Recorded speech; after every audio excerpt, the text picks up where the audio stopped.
ان کی جانب سے آج ایک لمبا چوڑا کالم لکھا گیا ہے جس کے اندر مختصر بتایا یہ گیا ہے کہ حکومت ڈری ہوئی ہے سپریم کورٹ سے، اور پی ٹی آئی کی بھی بڑی امیدیں ہیں اور حکومت ڈری بھی ہوئی ہے۔ بارہا ان خدشات کا اظہار پیپلز پارٹی کی جانب سے، نون لیگ کی جانب سے بھی کیا جا چکا ہے کہ 25 اکتوبر کے بعد سپریم کورٹ کے اندر پوزیشن بدل جائے گی اور اس کے بعد 8 فروری والا الیکشن بھی آڈٹ ہو سکتا ہے، کالعدم ہو سکتا ہے، اور اس سے پہلے وہ جو مخصوص سیٹوں والا فیصلہ ہے وہ بھی موجود ہے، اس پہ عمل بھی نہیں ہوا، تو لہذا جسم شاہ آ گئے تو جسم شاہ اس سارے معاملے کو پلٹ کر رکھ دیں گے۔ لیکن انصار عباسی کی آج کی خبر کے اندر یہ بتایا گیا ہے کہ انہیں ایک سینئر ترین ذریعے نے بتایا ہے جو ججز کے بہت قریب ہے، حکومت کے بہت قریب ہے، ججز کی تعیناتی کے اندر ان کا اہم کردار ہے، انہوں نے یہ بتایا ہے کہ 25 اکتوبر کے بعد بھی راوی چین لکھے گا سپریم کورٹ سے کوئی مہم جوئی نہیں ہوگی، یعنی آپ سپریم کورٹ کے بارے میں بے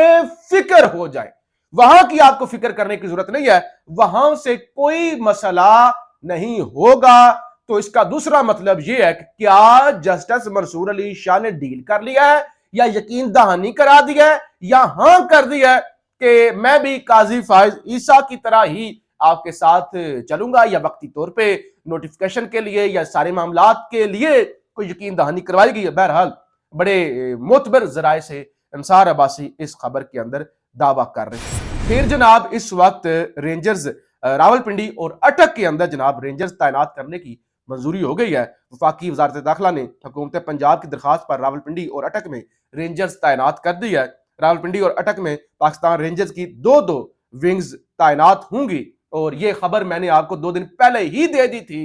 کہ راولپنڈی اور اٹک کے اندر کرفیو لگ سکتا ہے، وہاں پہ جو ہے وہ معاملات ذرا سخت ہو سکتے ہیں۔ تو بہرحال پی ٹی آئی والے تو نہیں آئے، اس کے باوجود رینجرز اس وقت تعینات ہو چکی ہے۔ اچھا جی، اس وقت جو سب سے اہم واقعہ ہے، جو لاہور کا واقعہ ہے، جس پہ ڈیبیٹ ہو رہی ہے، جس پر سوالات اٹھائے جا رہے ہیں کہ دیکھیے اب ہوا کیا، کل جو کچھ ہوا، گرفتاریاں ہوئی، احتجاج ہوئے،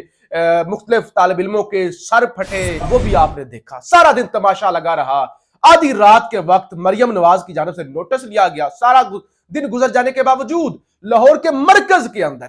مریم نواز کی جانب سے نوٹس لیا گیا، اور مریم نواز کی جانب سے ایک کمیٹی بنا دی گئی، 7 رکنی کمیٹی تشکیل دی گئی، چیف سیکرٹری پنجاب تحقیقاتی کمیٹی کے کنوینر مقرر کیے گئے، اور کہا گیا 48 گھنٹوں کے اندر اندر آپ جانچ مکمل کریں اور آپ حکومت پنجاب کو رپورٹ کریں۔ لیکن یہ معاملہ پہلے سے زیادہ مشکوک ہو چکا ہے۔ کیسے؟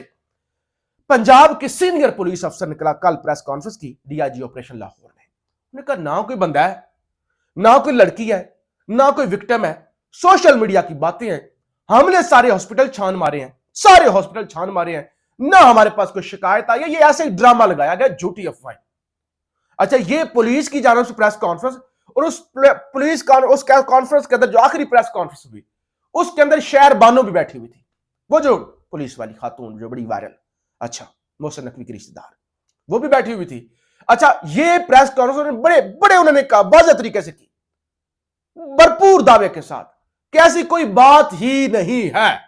نہ لڑکی ہے، نہ وکٹم ہے، نہ کوئی ایسا واقعہ ہوا ہے۔ حالانکہ وزیر تعلیم اور سپیکر پنجاب اسمبلی کہہ چکے ہیں کہ ثبوت ضائع کیے گئے ہیں، واقعہ ہوا ہے، پرنسپل اور سارا عملہ اس میں انوالو ہے۔ لیکن پھر ایک ویڈیو پیغام اور اینکر بن جاتی، وہی شہر بانو پولیس والی اینکر بن جاتی ہیں، قرآن کی آیات پڑھتی ہیں کہ جعلی فتنہ اور جعلی خبریں پھیلانے والے کے بارے میں قرآن کیا کہتا ہے، تصدیق کر لیجیے، اور ساتھ ہی 2 موٹے نوجوان وہ ساتھ انہوں نے کھڑے کیے ہوتے ہیں، ایک کہتے ہیں کہ لڑکی کا چچا ہے اور ایک لڑکی کا والد ہے، منہ پر ان کے ماسک ہوتے ہیں، اور وہ کہتے ہیں جی ہماری بچی جو ہے نا وہ پچھلے 7 دنوں سے ہاسپٹل کے اندر ایڈمٹ ہے۔ وہ اصل میں بات یہ ہے نا کہ وہ گھر کے اندر سیڑھیوں سے گر گئی تھی۔ ایک طرف پولیس کہہ رہی ہے کوئی واقعہ ہی نہیں ہوا، کوئی ہے ہی نہیں، کوئی وکٹم ہی نہیں، اچانک شہر بانو اینکر بن جاتی ہیں اور وہ ویڈیو ریکارڈ کرتی ہیں، ساتھ میں انٹرویو کرتی ہیں کہ واقعہ اصل میں یہ ایسے واقعہ نہیں ہوا، وہ تو گھر کے اندر گری ہیں سیڑھیوں سے، وہ فریکچر ہو گئی ریڑھ کی ہڈی اور سارا معاملہ ایسا ہو گیا، وہ تو ایسی کوئی گل ہی نہیں ہے۔ تو یعنی 360 پوری کہانی کے اندر چینج آ جاتا ہے، اور وہ جو ماسک لگایا ہوتا ہے اللہ جانتا ہے کہ وہ لڑکی کے باپ ہے، یہ چچا ہے، کیا نہیں ہے۔ تو بہرحال یہ معاملہ پولیس کی وجہ سے، پنجاب حکومت کی خاموشی کو آپ چھوڑ دیں، میڈیا کی خاموشی کو بھی آپ چھوڑ دیں، پولیس کی وجہ سے انتہائی مشکوک۔ اچھا پھر طلبہ سوالات اٹھا رہے ہیں کہ اگر تو یہ معاملہ اتنا ہی سادہ ہے، بدھ کے روز کیا کرنے آئی تھی ایمبولینس کیمپس نمبر 10 کے اندر؟ اور یہ سارا معاملہ ایک طرف ہلچل مچتی ہے، ایک لڑکی کو لے کے جایا جاتا ہے، ایمبولینس آتی ہے کالج کے اندر، تو وہ کیا یہ محض اتفاق ہے کہ اسی دن وہ بچی نے سیڑھیوں سے گرنا تھا، اسی دن ایمبولینس لے آ جانا تھا؟ تو بہرحال یہ سارا متنازع معاملہ ہے، مشکوک معاملہ ہے، اور پولیس اس سارے واقعے کے اندر سب سے زیادہ مشکوک ہے۔